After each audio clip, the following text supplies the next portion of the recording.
Hello everyone, welcome to my channel tips on mathematics और real analysis की आज के इस लेक्चर में हम जो है कुछ मिक्स प्रैक्टिस क्वेश्चन पर डिस्कशन करेंगे जो कि CSIR में नेट में जो है आपसे पूछा भी जा सकता है। ठीक है ना। तो मिक्स कॉन्सेप्ट होगा क्योंकि मैंने रियल एनालिसिस के आपको कई सारे टॉपिक बता रखा है ऑलरेडी, तो उन्हीं से रिलेटेड ही हमारे क्वेश्चंस होंगे, मिक्स क्वेश्चंस होंगे अलग अलग वेराइटीज़ के। ठीक है, तो चलिए स्टार्ट करते हैं। तो पहला जो क्वेश्चन है वो हम एक एक करके यहाँ पर लिखेंगे एंड देन उस पर हम जो है डीपली डिस्कशन भी करेंगे। ठीक है, तो सबसे पहला जो क्वेश्चन है हमारा आज के लेक्चर का वो है हमारा कंसिडर द इम्प्रॉपर इंटीग्रल ना। मैं सब क्वेश्चन को लिखूंगा द इम्प्रॉपर इंटीग्रल। ठीक है, और यहाँ पर जो है ना इंटीग्रल से बेटर वर्ड रहेगा रीमान इंटीग्रल, हम यूज करेंगे वर्ड को। ठीक है, Riemann integral, improper Riemann integral integration 0 to x y raised to the power minus 1/2 dy। This integral is what हमें बताने हैं। तो इसमें ऑप्शंस हमारे पास दिए हुए हैं एंड देन ऑप्शन हमारे है, पहले ऑप्शन है ऑप्शन नंबर ए। इसमें पूछा गया है कि ये कॉन्टिन्यूस है इन इंटरवल 0 और इनफाइनाइट में क्लोज है। ठीक है, ऐसे इस प्रकार से।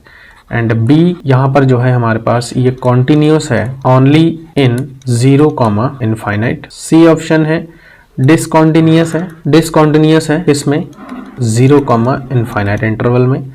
और डी ऑप्शन पर डिस्कशन में करूंगा जिसमें डिसकॉन्टिन्यूस होगा ओनली इन 1/2, सॉरी यहाँ पर आ जाएगा ओनली इन 1/2 कॉमा इनफाइनाइट। ठीक है, ये हमारे पास ऑप्शन है। तो पहला क्वेश्चन है, इस पर इन्होंने जो है पूछ रखा है कि एक हमारे पास रीमान इंटीग्रल दिया हुआ है, इम्प्रॉपर रीमान इंटीग्रल, और ये जो इंटीग्रल है वो हमारा इस इंटरवल में कॉन्टिन्यूस होगा, डिसकॉन्टिन्यूस होगा, क्या होगा, इनमें से कौन सा ऑप्शन सेटिस्फाई करेगा। देखो इंटीग्रल है, ठीक है, इम्प्रॉपर इंटीग्रल है, रीमान इंटीग्रल है, डजंट मैटर। हम क्या करेंगे अभी जस्ट इसको चेक करेंगे एंड चेक करेंगे तो हमें एक फंक्शन ही मिलेगा, जस्ट लाइक फंक्शन मिलेगा। तो कैसे फंक्शन मिलेगा, सॉल्यूशन करते हैं। देखो इसका फंक्शन किस टाइप का मिलेगा, इंटीग्रेशन दिया हुआ है 0 to x y raise to the power minus 1/2 of dy। चलिए सॉल्व करते हैं इसको। तो y raise to the power, तो यहाँ पर y की पावर 1/2 और यहाँ पर 2 हो जाएगा। और यहाँ से जब हम अपर लिमिट और लोअर लिमिट रखेंगे तो हमारे पास क्या आ जाएगा, upper limit minus lower limit, तो 2x raise to the power 1/2 type का बन जाएगा। ठीक है, 2x raise to the power 1/2 minus lower limit 0 करेंगे तो टोटली 0 हो जाएगा। तो इसको अल्टीमेटली हम क्या लिख सकते हैं, 2√x and this is called what, this is function of y। हम इसको कह सकते हैं y है, f ऑफ x है। ठीक है, f ऑफ x हम इसको कह सकते हैं। इसको लिख देता हूं मैं यहाँ पर से। अब हमें ये चेक करना है कि ये जो हमारे पास फंक्शन आया है चेक, क्योंकि हमसे डायरेक्टली देखो क्वेश्चन के ऑप्शन से हमें ये आइडिया लगाने हैं कि हमें चेक क्या करना है। अब इम्प्रॉपर इंटीग्रल है, एक रीमान इम्प्रॉपर इंटीग्रल दिया हुआ है, तो अब इस इंटीग्रल के बारे में आप क्या कह सकते हो। तो हम जो पूछा है हम उसी पे दिमाग लगाएंगे ना। हम कंटिन्यूटी पर बात करेंगे, डिसकंटिन्यूटी पर बात करेंगे। चेक कर लेते हैं, सिंपल सा इंटरवल हमारे पास दिया हुआ है और इन्हीं इंटरवल्स में हम जो है चेक कर लेते हैं कि ये हमारा कंटिन्यूस होगा या नहीं होगा। कंटिन्यूटी के लिए आपको पता ही कि अगर ये हमारे पास एक फंक्शन है तो इस फंक्शन का हम देखो इस इंटरवल के उसमें जो है हम अगर निकालें, ठीक है, इस इंटरवल के रिस्पेक्ट में अगर हम इसकी बात करें तो यहाँ पर कंटिन्यूटी के लिए आपको मैंने बता रखा है कि कंटिन्यूटी इन जनरली आप कैसे चेक कर सकते हो किसी भी दिए हुए फंक्शंस के। ठीक है, तो दिया हुआ फंक्शन की कंटिन्यूटी आप कैसे चेक कर सकते हो, जो हमारे पास देखो आप चाहो तो 0 ले लो, किसी भी पॉइंट पर आप ले लो, तो ये हमारा फंक्शन जो है ना कंटिन्यूस होगा। ठीक है, लिमिट कर दो इसका, लिमिट x टेंड्स टू 0 और f ऑफ x अगर आप कर दोगे तो ये फंक्शन हमारा 0 आएगा। तो एग्जैक्टली अगर 0 के लेफ्ट और राइट में भी हम लेंगे तो भी फंक्शन हमारा जो है क्या आ जाएगा, ये 0 ही आ जाएगा। ठीक है, तो ये फंक्शन हमारा कैसा हो जाएगा, देखो 0 को इंक्लूड करके, और यहाँ से देखो 0 से लेफ्ट में जाएंगे, ये 0 है, 0 से लेफ्ट में और 0 से राइट में अगर चेक करेंगे और एग्जैक्टली 0 पर भी अगर हम चेक करेंगे, ठीक है, और फंक्शन की वैल्यू एग्जैक्टली 0 पर भी हमारा क्या हो जाएगा, इक्वल आ जाएगा। तो हम कह सकते हैं कि जो हमारे पास दिया गया फंक्शन है वो हमारा क्या हो जाएगा, कंटिन्यूस हो जाएगा। तो ऑप्शन ए जो है हमारा इस केस में करेक्ट हो जाएगा। ठीक है, ऑप्शन ए जो है सही हो जाएगा। कैसे, अब देखो ये वाला ऑप्शन गलत क्यों हो रहा है, यहाँ पर है कंटिन्यूस ओनली इन दिस, नहीं, ऐसा नहीं है, ओनली नहीं है, पूरी होल इंटरवल में हमारा क्या हो रहा है, कंटिन्यूस हो रहा है। अगर कंटिन्यूस हो रहा है तो डिसकंटिन्यूटी की तो हम बात करेंगे ही नहीं, समझ में आया। तो इसीलिए ऑप्शन ए जो है करेक्ट हो जाएगा, बी सी डी जो है हमारा क्या हो जाएगा, इनकरेक्ट हो जाएगा। बस यही हमें इस क्वेश्चन में क्या करने थे, चेक करने थे। अब चलिए अगला जो क्वेश्चन है उस पर हम बात करेंगे। नेक्स्ट क्वेश्चन है, इसमें ये पूछा गया है question number 2, which one of the following, which one of the following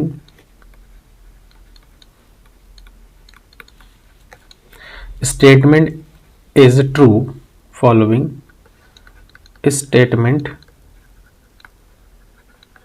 is true for the sequence of function, for the sequence of function, ठीक है। F of x, f n x हमारे पास दिया हुआ है, ये सीक्वेंस ऑफ फंक्शन है जो कि 1/n square plus x square है, और n की जो वैल्यू है वो 1 2 3 अप टू सो ऑन इस टाइप से दिया हुआ है। एंड इन्होंने ये कहा है कि जो x है वो बिलोंग कर रहा है कहाँ से, 1/2 में और 1 में। तो ऑप्शन में इन्होंने ये पूछा है, ऑप्शन में दे देता हूं आपको कि ए ऑप्शन जो है, sequence is monotonic, the sequence is monotonic, ठीक है, monotonic and has 0 as the limit, ठीक है, 0 as the limit for all x belongs to 1/2, 1 है ना, as n tends to infinite. दूसरा जो ऑप्शन इसमें दिया हुआ है, द सीक्वेंस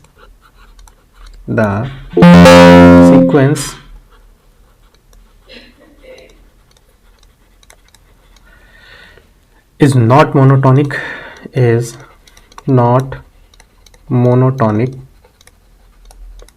ठीक है, is not monotonic but has fx is equal to 1/x square as the limit, as n tends to infinite। C option इसमें दे रखा है, the sequence is monotonic, and has fx is 1/x square as the limit as n tends to infinite। D option है, the sequence is not monotonic, the sequence is not monotonic, ठीक है, sequence is not monotonic but has 0 as the limit, but has 0 as the limit, but has 0 as the limit, ठीक है। देखो question कैसा है, इस question को समझने के लिए मैंने आपको जो है सीक्वेंस ऑफ फंक्शंस के बारे में बहुत ही अच्छे से डीपली हर एक चीज़ को समझा रखा है, जहाँ पर मैंने सीक्वेंस ऑफ फंक्शंस के लिमिट निकालना सिखाया मैंने, ठीक है ना, और जो है इसके सीक्वेंस ऑफ फंक्शंस के कन्वर्जेंट और यूनिफॉर्मली कन्वर्जेंट के बारे में आपको मैंने बता रखा है, ठीक है। तो ये सारी चीज़ें आपको पता होना चाहिए, इसके लिए बहुत अच्छा लेक्चर मैंने आप लोगों के लिए बना रखा है, डीपली हर एक चीज़ को डिस्कशन किया है। अगर आपने नहीं देखा है तो उसको आप लोग देख लीजिए, तो वहाँ पर सीक्वेंस ऑफ फंक्शन का जो कॉन्सेप्ट है वो अच्छे से क्लियर हो जाएगा, ठीक है। तो सबसे पहले बात करते हैं, इन्होंने ये पूछा है कि एक हमारे पास फंक्शन दिया हुआ है सीक्वेंस ऑफ फंक्शन जो कि fn(x) करके है और x जो है इस इंटरवल में से आ रहा है। तो हमें बताना है कि ये जो सीक्वेंस ऑफ फंक्शन है वो मोनोटोनिक है and has a zero as the limit for all, मतलब इसके लिमिट और हमें बताना है कि मोनोटोनिक है या नहीं है। तो देखो मोनोटोनिक के लिए अगर मैं बात करूँ, बेसिकली मोनोटोनिक हमारा होता क्या है, मोनोटोनिक का मतलब क्या है कि फंक्शन का बिहेवियर या तो बढ़ रही हो कंटिन्यूसली या तो घट रही हो। तो हमें वही चीज़ जो है यहाँ पर क्या करनी है, ऑब्जर्व करनी है। ठीक है, तो मोनोटोनिक बताने के लिए हमें यही तो देखना होगा कि फंक्शन बढ़ेगी या घटेगी। ठीक है, तो आप अगर फंक्शन को देखेंगे fn(x) जो है वो हमारा जो है दिया हुआ है 1/n² प्लस x²। ठीक है, n² प्लस x² है और जहाँ पर n की वैल्यू ये लोगों ने दे रखा है 1 2 3 अप टू so on, और जितने भी x है वो हमारे इस वाले इंटरवल में से निकल के आ रहा है और वो इंटरवल क्या है 1/2, 1 है।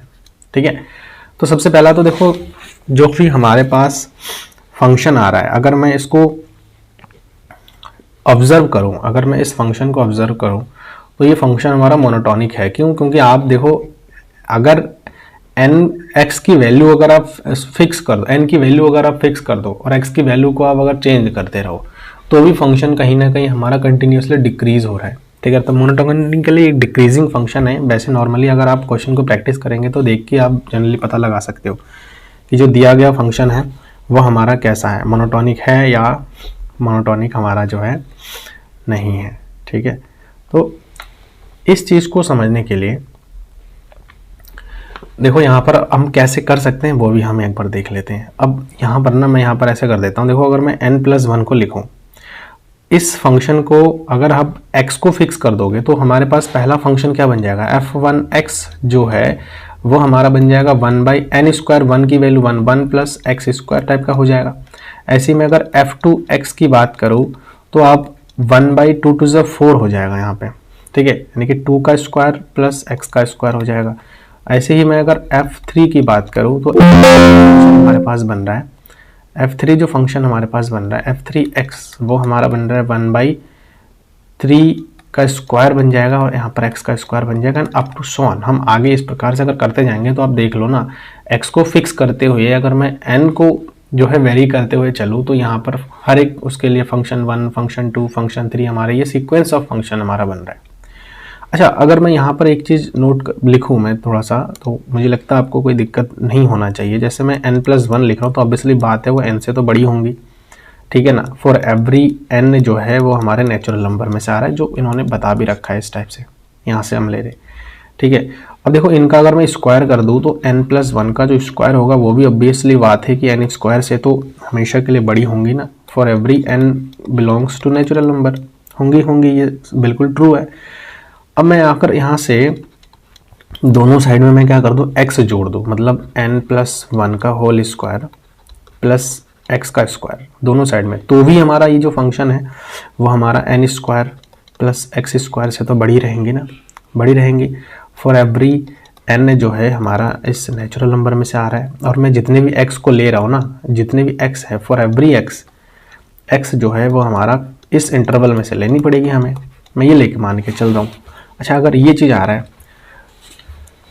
अब मैं इसका रेसिप्रोकल ले लेता हूँ, दिस इम्प्लाई मैं इसका रेसिप्रोकल ले लूँगा तो ये जो फंक्शन है हमारा, ये वाला सीक्वेंस ऑफ फंक्शन हमारे पास बन रहा है n+1 का होल स्क्वायर प्लस x², ये हमारा क्या हो जाएगा, लेस देन हो जाएगा ना n² प्लस x² से, है कि नहीं। तो आप एक चीज़ नोटिस कर रहे होंगे कि ये जो n+1 टाइप का हमारे पास बन रहा है सीक्वेंस, मतलब n+1 ऑफ x जो है ये हमारा छोटा है किससे, fn(x) से, ये fn(x) ही तो है हमारा।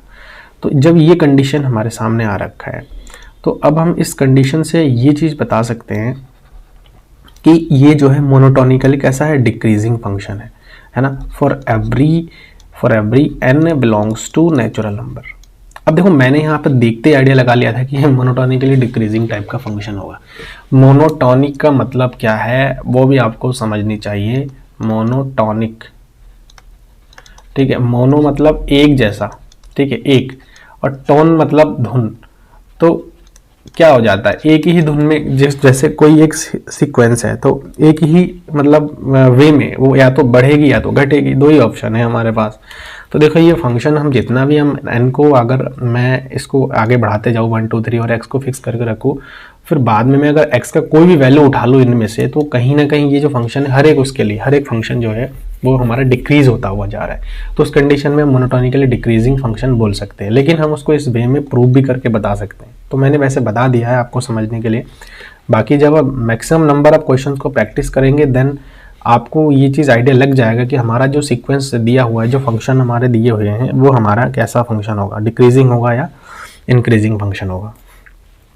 तो पहला चीज़ तो हमारा ये क्लियर हो गया कि जो दिया गया फंक्शन है वो हमारा मोनोटोनिकली डिक्रीजिंग फंक्शन है। दिस इम्प्लाई जो एफ एन एक्स है इज मोनोटोनिकली डिक्रीजिंग होगा, है ना, डिक्रीजिंग फंक्शन है, डिक्रीजिंग फंक्शन है। तो देखो अब ऑप्शन हमारे पास एलिमिनेट हो चुका है। सबसे पहला तो देखो सीक्वेंस इज नॉट मोनोटोनिक, तो ये वाला ऑप्शन तो गया। द सीक्वेंस इज मोनोटोनिक, तो अभी ये बचा हुआ है the sequence is not monotonic. तो देखो मोनोटोनिक तो है, तो मोनोटोनिक होने के साथ साथ जो है अब नॉट मोनोटोनिक कहा, इसका मतलब तो ये गलत हो गया ना। अब हमारे पास ए और सी ऑप्शन बचा हुआ है, और ए और सी ऑप्शन बचाने के लिए देखो मोनोटोनिक है, इसमें भी मोनोटोनिक है। एक चीज हमें और चेक करनी पड़ेगी, has a zero as the limit. अब जीरो एज द लिमिट है, अब जीरो लिमिट चेक करने के लिए देखो हम कैसे लिमिट चेक करेंगे। दिया गया जो फंक्शन है वो हमारा क्या है, सिंस जो एफ एन एक्स है वह हमारे पास है 1/n square plus x square, और जितने भी x हमारे पास आ रहे हैं वो हमारे जो है इंटरवल में से आ रहा है। कौन से, 1/2 और 1 वाले इंटरवल में से आ रहा है। अच्छा, अब जो है ना हम एंड पॉइंट पर, आपको बताया कि सीक्वेंस ऑफ फंक्शन के लिमिट फंक्शन मैंने निकालना आपको बताया था। लिमिट फंक्शन कैसे, सबसे पहले तो हम at x is equal to किस पर चेक करेंगे, at x is equal to 1/2 पर चेक कर लो। तो जब एफ एन एट 1/2 पर मैं चेक करूंगा तो यहाँ पर 1/n स्क्वायर हो जाएगा प्लस 1/2 मतलब 1/4 हो जाएगा, 1/4 हो जाएगा। इसको सॉल्व करूंगा तो 1 यहाँ पर 4 और यहाँ पर 4n स्क्वायर प्लस 1 टाइप का बन जाएगा। अब मैं अगर limit n tends to infinite कर दूँ, n tends to infinite 4/4n square plus 1 type का मैं बना दूँ तो ये जो है 0 पर चला जाएगा। आप कोई भी पॉइंट ले लो, at x is equal to 1 ही क्यों ना ले लो, तो भी एफ एन और एट 1 हमारे पास क्या आ जाएगा, n स्क्वायर प्लस 1 टाइप का बन जाएगा। ठीक है, n स्क्वायर प्लस 1 टाइप का बन जाएगा। 1 यहाँ पर हो जाएगा n स्क्वायर प्लस 1 का स्क्वायर करूंगा तो 1 आ जाएगा। अब मैं यहाँ पर अगर लिमिट अप्लाई कर दूँ तो लिमिट हमारे पास क्या आ जाएगा, limit n tends to infinite 1/n square plus 1 में अगर करूँ तो ये भी हमारा 0 पर जाएगा। तो फंक्शन की लिमिट जो है अभी तक तो हमारे पास क्या आया, 0 ही आया, ये भी 0 आया। अब मैं अगर आप कहोगे कि सर एंड पॉइंट पर तो 0 आया, क्या बीच के किसी भी पॉइंट के लिए 0 आएगा? यस, ऑब्वियसली हम अगर एक x ले ले एट एनी पॉइंट c, कोई भी पॉइंट ले लेते हैं c जो कि किस में से आ रहा है, जो कि इस इंटरवल के बीच में से आएगा, 1/2 और 1 के बीच में से। मैंने ये वाला ब्रैकेट यूज़ किया है तो बीच के सारे वैल्यूज़ आ जाएंगे। तो आप लिमिट n टेंड्स टू जो है हम क्या कर लेंगे, यहाँ पर इनफाइनाइट और यहाँ से क्या आ जाएगा 1/n स्क्वायर प्लस का c स्क्वायर। इनफाइनाइट करोगे इट विल गोज टू 0, तो जब 0 जा रहा है तो लिमिट फंक्शन हमारे पास क्या आ गया, f ऑफ x हमारे पास क्या आ गया, 0 आ गया as n tends to infinite. तो देखो मोनोटोनिक भी है और फंक्शन की जो लिमिट है वो हमारा कैसा है, 0 है। तो ऑप्शन देख लेते हैं, the sequence is monotonic and 0 as the limit of the function. तो पहला वाला ऑप्शन जो है as n tends to infinite, तो ऑप्शन ए जो है हमारा करेक्ट हो रहा है। अब बी ऑप्शन पर देख लेते हैं, the sequence is monotonic and has f x is equal to 1/x square as the limit. नहीं, हमारा जो है एक्स स्क्वायर नहीं आया जब n टेंड्स टू इनफाइनाइट हमने करा है। जब n टेंड्स टू इनफाइनाइट हमने करा है तो 0 एज द लिमिट आया हमारे पास, इसीलिए हमारा जो है ऑप्शन ए यहाँ पर करेक्ट होता वो दिख रहा है। ठीक है, वो ए ऑप्शन हमारा यहाँ पर करेक्ट हो जाएगा। क्लियर है आपकी, ये जो क्वेश्चन है वो आपको क्लियर हुआ है अच्छे से। एक नेक्स्ट जो क्वेश्चन है वो मैं आपके लिए ऐड करूँगा, ये क्लियर हो गया है। चलिए आगे जो नेक्स्ट क्वेश्चन है, क्वेश्चन नंबर थर्ड क्वेश्चन ये पूछा है, limit n tends to infinite 1 minus 1/n² है और उस पूरे का जो पावर है वो n है, और ये हमारा क्या होगा, इक्वल्स होंगे। किसके इक्वल्स होंगे? ए ऑप्शन दे रखा है यहाँ पे, ऑप्शन ए जो है 1 है, B e raise to the power minus का 1/2 है, C e raise to the power -2 है, और डी जो है e raise to the power -1 है। ठीक है, तो ये हमारे पास जो है क्वेश्चन है। अब देखो यहाँ पर क्या है, इस क्वेश्चन को कैसे कर सकते हैं। अब यहाँ पर थोड़ा सा आपको कॉन्सेप्ट पता होना चाहिए कि जो लिमिट है, किसी भी फंक्शन का लिमिट है, तो उस फंक्शन के लिमिट को निकालने के लिए हमारे पास कुछ जो है इम्पॉर्टेंट लिमिट्स होते हैं, और उन्हीं लिमिट्स के यूज़ करके ना हम बता सकते हैं ऐसे क्वेश्चंस के आंसर। तो उसके लिए लिमिट वाले कॉन्सेप्ट पर भी मैंने वीडियोस अच्छे से बना रखा है, जिस पर कई सारे चीज़ें मैंने लिमिट से रिलेटेड आपसे डिस्कशन भी किया है। तो अगर वीडियो नहीं देखा है तो देख लीजिए, ताकि आपको कॉन्सेप्ट जो है, कॉन्सेप्चुअल चीज़ें जो है आपको क्लियर हो जाए। ठीक है, चलो इसका सोल्यूशन कर लेते हैं। यहीं पे कर देता हूँ मैं इसका सोल्यूशन। सबसे पहले हमारे पास दिया हुआ है कि limit n tends to infinite है और 1 माइनस 1/n² है, और इसका जो पावर है वो n है। ठीक है ना। अब मैं इसको कैसे लिख सकता हूँ, देखो इसको मैं ऐसे लिख सकता हूँ ना, limit n tends to infinite, और यहाँ से 1 प्लस, अब देखो इस -1 को मैं ऊपर ले जाता हूँ, -1 race to the power n² कर देता हूँ, और इस पूरे का पावर तो ऑलरेडी n है। इसको मैं थोड़ा और सॉल्व करता हूँ। Limit n tends to infinite, अब देखो 1 प्लस -1 डिवाइड बाई n² है, और इसका जो पावर है वो मैं ऐसे लिख लेता हूँ। देखो यहाँ से मैं क्या करूँगा, n² कर दूंगा और n से गुणा कर दूंगा और n से भाग कर दूंगा। बस मैंने पावर में ही किया है, ये आ गया। अब इस चीज़ का जो है, इस चीज़ का जो वैल्यू होता है ना, वो मैं आपको लिख देता हूँ, limit n tends to infinite, ये आ गया। इसको सही से लिख देता हूँ मैं, limit n tends to infinite. अब इसका जो वैल्यू होगा, इस पूरे का जो वैल्यू होगा वो हमारा e raise to the power -1 होता है, ध्यान रखना। इसका जो वैल्यू होगा वो e raise to the power -1, और इसकी जो पावर है वो हमारा क्या है, ये आ जाएगा 1/n, क्योंकि 1/n ऑलरेडी इधर है। अब इसको मैं अगर सॉल्व करूँ तो यहाँ पर आ जाएगा limit n tends to infinite e raise to the power -1/n आ जाएगा। अब n टेंड्स टू इनफाइनाइट करेंगे तो e raise to the power हमारा 0 समथिंग आ जाएगा, और इसकी जो वैल्यू है वो हमारा क्या आ जाएगा, 1 आ जाएगा। तो ऑप्शन ए जो है यहाँ पर करेक्ट है, बी गलत है, सी भी गलत है, और डी भी हमारा गलत है। ठीक है, देखो e raise to the power -1 होता है इसका वैल्यू, तो यहाँ पर दिया हुआ है, लेकिन कहीं कहीं हो सकता है कि कंफ्यूज हो जाओ, इसीलिए ऑप्शन ए जो है हमारा हो सकता है करेक्ट है। क्लियर।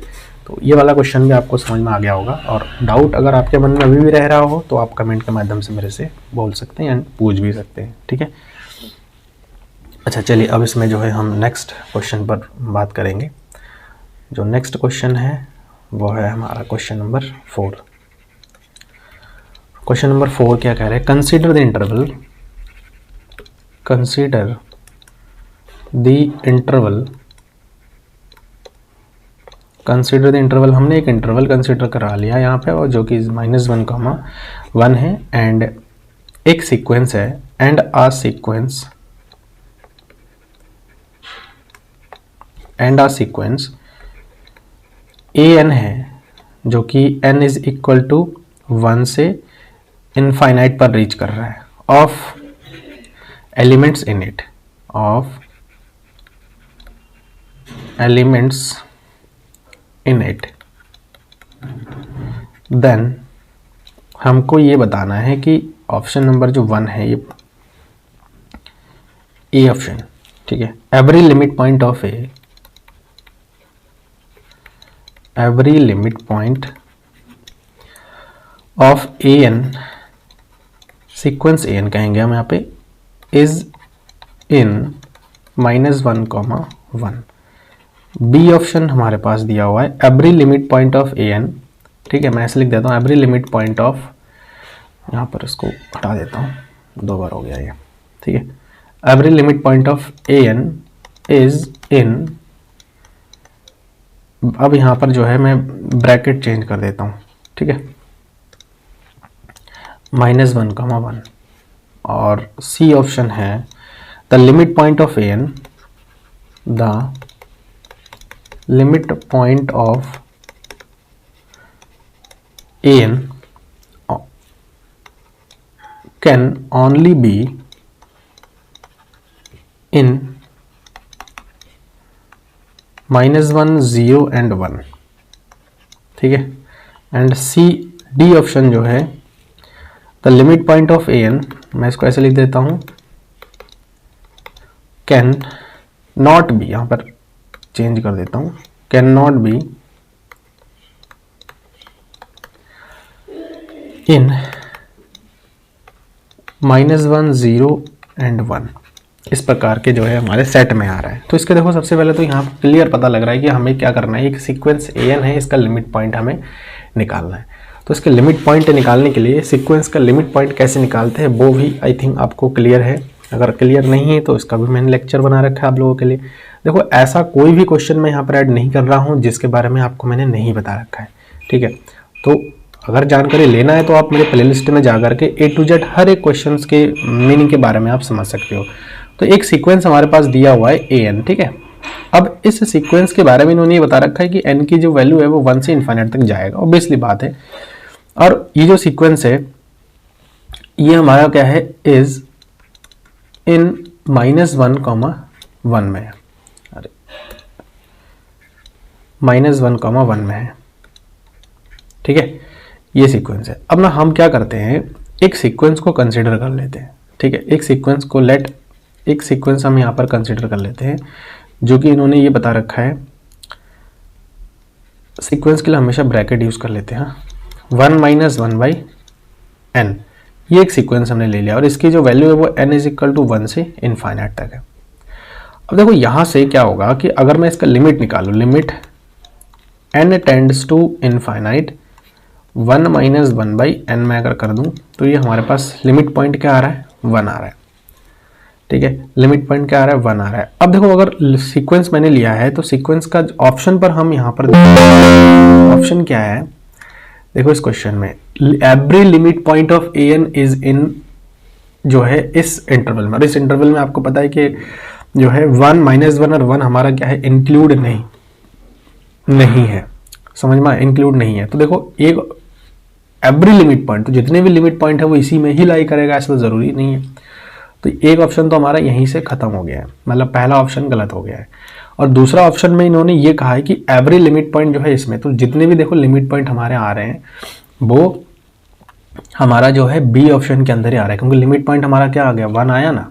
आप कोई भी उसके लिए ले लो, आप हर पॉइंट के लिए जो है लिमिट पॉइंट हमारा 1 ही आएगा, ठीक है। तो limit point of a n can only be in इतना। अब देखो ये जो ऑप्शन है ना थोड़ा डिफरेंट है। अब इसके लिए हम क्या करेंगे, एक और अनदर एग्जांपल को कंसीडर कर लेते हैं, दूसरा एग्जांपल कंसीडर करते हैं। दूसरा क्या एग्जांपल है, लेट ए एन जो है एक सीक्वेंस को मैं यहाँ पर लेट करूँगा जो कि, अब ये जो है ना ये सीक्वेंस ध्यान रखना, हम सीक्वेंस ऐसा ले रहे हैं जो कि इस इंटरवल के अंदर आ रहा है, इस सीक्वेंस का हर एक पॉइंट जो है इस इंटरवल में से आ रहा है, तभी जाकर के हम उसके लिमिट को निकाल रहे हैं। 1/2 - 1/n, एक सीक्वेंस हमने यहाँ कंसीडर कर लिया, इसका लिमिट निकाल देते हैं, limit n tends to infinite. तो इसका लिमिट मैं अगर निकालूंगा तो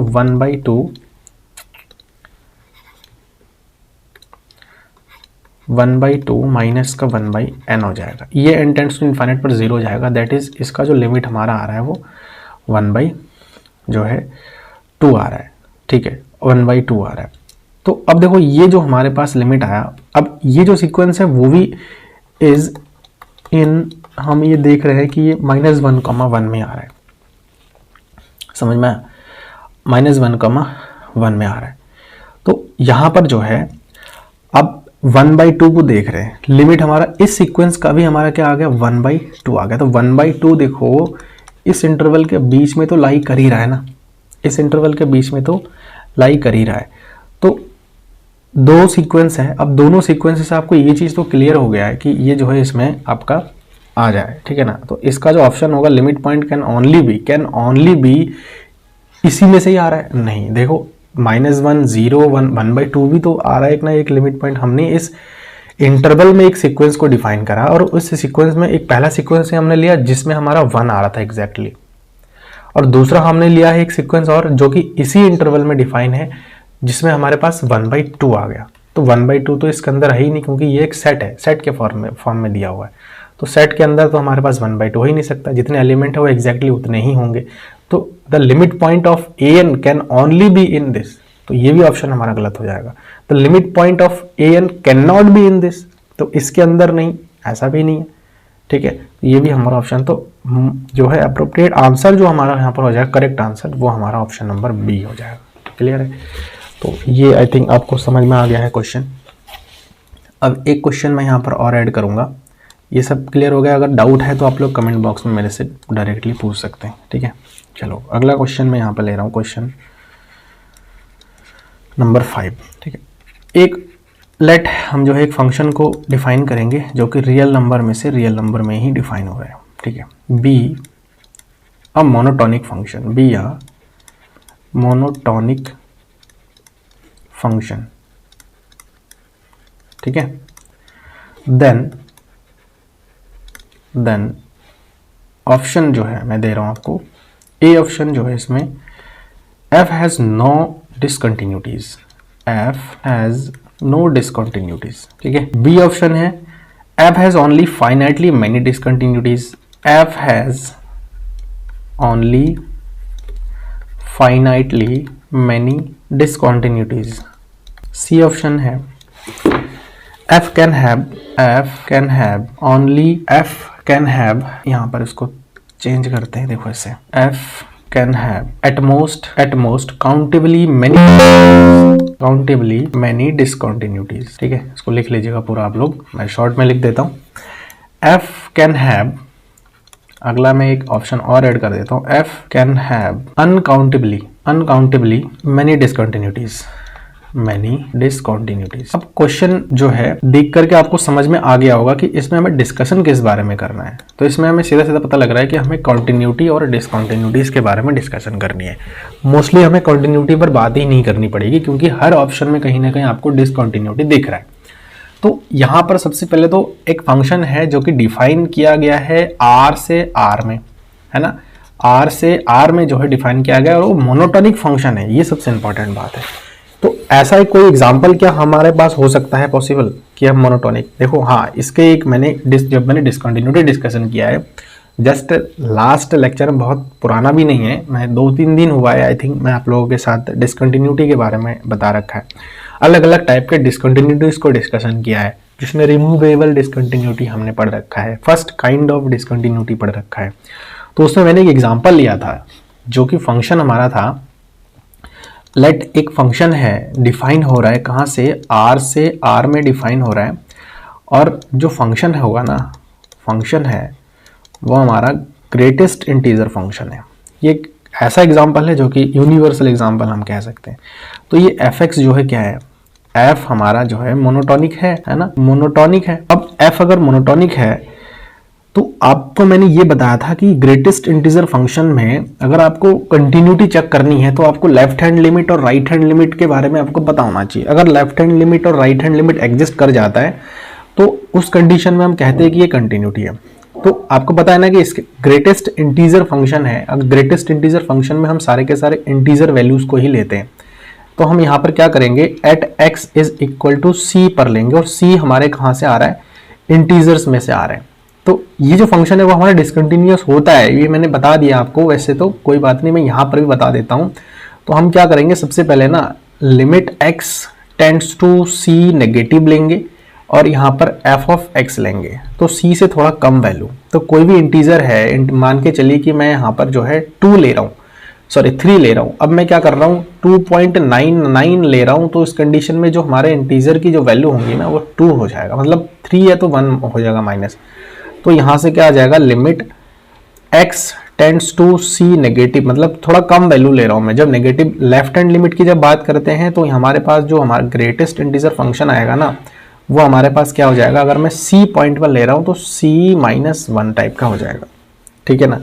और ऐसे ही मैं अगर राइट हैंड लिमिट की बात करूँ तो एग्जैक्टली जिस पॉइंट पर हम बात कर रहे थे वही पॉइंट हमारे उसके बराबर हो जाता है, ये भी मैंने बता रखा है। Limit x tends to c positive f of x, और यहाँ पर जो हमारे पास आएगा limit x tends to c positive, और जो ग्रेटेस्ट इंटीजर फंक्शन होगा अगर c पॉइंट लेंगे तो c ही आ जाएगा। मतलब इसका मतलब ये है कि अगर मैं 3 ले रहा हूँ तो 3 पॉइंट अगर मैं 1 ले रहा हूँ तो ये एग्जैक्टली 3 के बराबर होगा। अगर मैं 3.01 ले रहा हूँ तो भी एग्जैक्टली 3 के बराबर होगा। अगर मैं 3.001 ले रहा हूँ तो भी ये 3 के बराबर होगा, क्योंकि हम जब राइट हैंड लिमिट की बात करें तो 3 से थोड़ा ही ज्यादा वैल्यू ले रहे हैं, मतलब c पॉइंट पर ले रहे हैं तो c से थोड़ा ही ज्यादा वैल्यू ले रहे हैं, तो हाँ हमारे पास c आ जाता है। तो सिंस लेफ्ट हैंड लिमिट और राइट हैंड लिमिट हमारा क्या है, एग्जिस्ट नहीं कर रहा है, बराबर नहीं है, एग्जिस्ट तो कर रहा है लेकिन बराबर नहीं है। Left hand limit does not equal to right hand limit, तो हमारे पास क्या आ गया, ये डिसकंटिन्यूटीज आ गई। समझ में आया? और डिसकंटिन्यूटी में कैसा, देखो एफ हैज नो डिसकंटिन्यूटी, तो पहला ऑप्शन तो यहीं से खत्म हो गया कि कोई भी डिसकंटिन्यूटी नहीं है, पूरा फंक्शन डिसकंटिन्यूअस है। F has only finitely many discontinuities. अब देखो फाइनाइटली मेनी डिसकंटिन्यूटीज का मतलब समझ रहे हो, डिसकंटिन्यूटीज तो है लेकिन वो फाइनाइट नंबर है, फाइनाइट नंबर है, तो हम इसके बारे में कुछ कह नहीं सकते कि वो फाइनाइट है। क्यों? क्योंकि देखो हम जो ये x ले रहे हैं वो हम कहाँ से ले रहे हैं, z से ले रहे हैं, यही तो आपको समझने वाली चीज़ है। यहाँ जो फंक्शन हम ले रहे हैं z में से आ रहा है, तो जितने भी हमारे पास ही x आएगा ना वो हमारे z में से आ रहा है, z। और z के बारे में आपको पता है कि वो इनफाइनाइट होता है, लेकिन f can have at most countable many discontinuities. तो यस, ये हमारा जो है यहाँ पर करेक्ट हो जाएगा। कैसे करेक्ट हो जाएगा?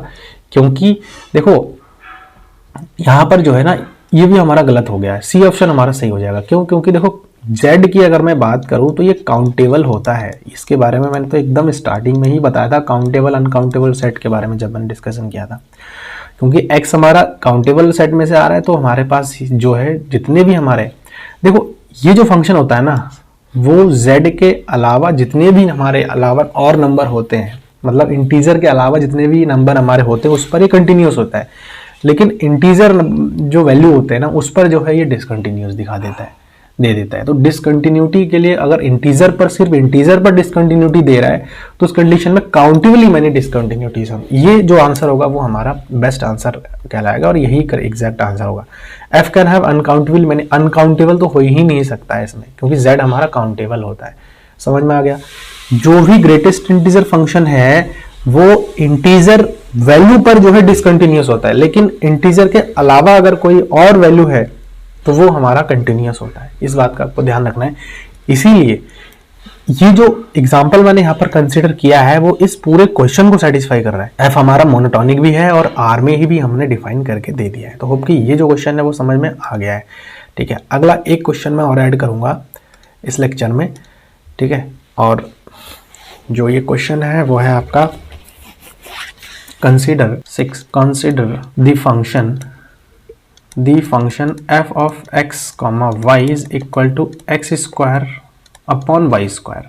ठीक है, और जो x, y है वो हमारा आ रहा है 1/2, 3/2 और कार्टेशियन प्रोडक्ट 1/2, 3/2 में से आ रहा है। क्लियर है? 3/2 में से आ रहा है। The derivative of the function at 1, ठीक है, अलोंग द डायरेक्शन 1, ठीक है। इस क्वेश्चन का आंसर मैं बताना, तो इसका ऑप्शन जो ए दिया हुआ है वो है हमारा, ऑप्शन जो ए है वो है 0, ऑप्शन बी जो है 1, ऑप्शन सी जो है 2 है और ऑप्शन डी जो है -2 है। तो देखो सबसे पहला चीज तो यहाँ पता लगा डायरेक्शनल डेरिवेटिव है, डायरेक्शनल डेरिवेटिव के बारे में पूछ रखा है। तो जब भी डायरेक्शनल डेरिवेटिव के बारे में पूछे तो देखो डायरेक्शनल डेरिवेटिव हम कैसे निकालते हैं, मैं आपको जस्ट बता देता हूँ ऐसे ही डायरेक्शनल डेरिवेटिव के बारे में थोड़ा सा। ठीक है, अब डायरेक्शनल डेरिवेटिव निकालने के लिए हमें यहाँ पे जो है गिवन फंक्शन जो है, एक फंक्शन हमें कंसिडर करना है एंड देन हम उसी के हेल्प से डायरेक्शनल डेरिवेटिव निकालेंगे। ठीक है, कैसे? यूनिट वेक्टर के फॉर्म में। अब डायरेक्शनल डेरिवेटिव के बारे में आपको पता होना चाहिए। देखो यूनिट वेक्टर की जरूरत पड़ेगी हमें, given direction is not in the, देखो ये जो डायरेक्शन है वो यूनिट वेक्टर के फॉर्म में नहीं है, तो हम क्या करेंगे, यूनिट वेक्टर के फॉर्म निकालेंगे। यूनिट वेक्टर किसके अलोंग, ये 1, 1 पे, तो एक u1 हम जो है क्या करेंगे, कंसिडर करेंगे, जो कि हमारे पास 1, 1 है, तो रूट में क्या हो जाएगा 1 का स्क्वायर 1, 2 हो जाएगा, मतलब 1/√2 हो रहा है। एक दूसरा हमें 2 है, तो जो है यहाँ पर क्या करनी पड़ेगी, एक और हमें यूनिट वेक्टर निकालनी पड़ेगी जो कि √1 + 1 का स्क्वायर हो जाएगा, जो कि 1/√2 हो जाएगा। ठीक है, तो एक u जो है वेक्टर आ गया हमारे पास, जो कि 1/√2 i के डायरेक्शन में, 1/√2 j के डायरेक्शन में आ रहा है। ठीक है, क्यों? क्योंकि हम जो है टपल्स के फॉर्मेट में हम पढ़ रहे हैं, यहाँ पर आर स्क्वायर में हम बात कर रहे हैं। ठीक है, f(x, y) है ना, इसीलिए हमें i और j, x और y डायरेक्शन में हमें जो है वेक्टर्स को कंसिडर करनी पड़ रही है। ठीक है, तो हमें डायरेक्शनल डेरिवेटिव निकालना है। तो डायरेक्शनल डेरिवेटिव के लिए डायरेक्शनल डेरिवेटिव को हम इस टाइप से दिखाते हैं, 1/√2, 1/√2 के फॉर्म में, और किस पॉइंट पर? हम 1, 1 पॉइंट पर हम डायरेक्शनल डेरिवेटिव निकाल रहे हैं। इसका जो फॉर्मूला हो जाएगा limit h tends to 0, f of 1 + h/√2 होता है, 1 + h/√2 माइनस f एट 1, 1। अब जो फंक्शन हमारे पास दिया हुआ है हम उस फंक्शन पर क्या करेंगे? वैल्यू रख देंगे। तो यहाँ से क्या आ जाएगा? लिमिट h टेंड्स टू 0, और यहाँ पर जो फंक्शन है वो x² ex का है और y का है, तो 1 + 1/hy√2 का होल स्क्वायर हो जाएगा, माइनस 1 + h/√2 का होल स्क्वायर हो जाएगा, माइनस यहाँ पर 1 पर x² की वैल्यू 1/y² की वैल्यू 1 डिवाइड में h है। देखो ये 1 है 1, तो ऊपर में 0/h हो जा रहा है। टोटली हमारा जो फंक्शन आ रहा है वो हमारा क्या आ रहा है? 0 आ रहा है। यहाँ पर मैं लिमिट अप्लाई कर देता हूँ, लिमिट h टेंड्स टू 0, तो ये टोटल पहले तो 0 आ रहा है, तो ये हमारे जो इसका ऑप्शन करेक्ट हो जाएगा वो हमारा क्या हो जाएगा? ऑप्शन नंबर ए करेक्ट हो जाएगा। तो आपकी ये वाला क्वेश्चन भी आपको अच्छे से क्लियर हो गया है। तो किसी प्रकार का अगर डाउट आपके मन में भी है तो आप कमेंट के माध्यम से मेरे से पूछ सकते हैं। ठीक है, अब मिलते हैं नेक्स्ट वीडियो में। Thank you so much.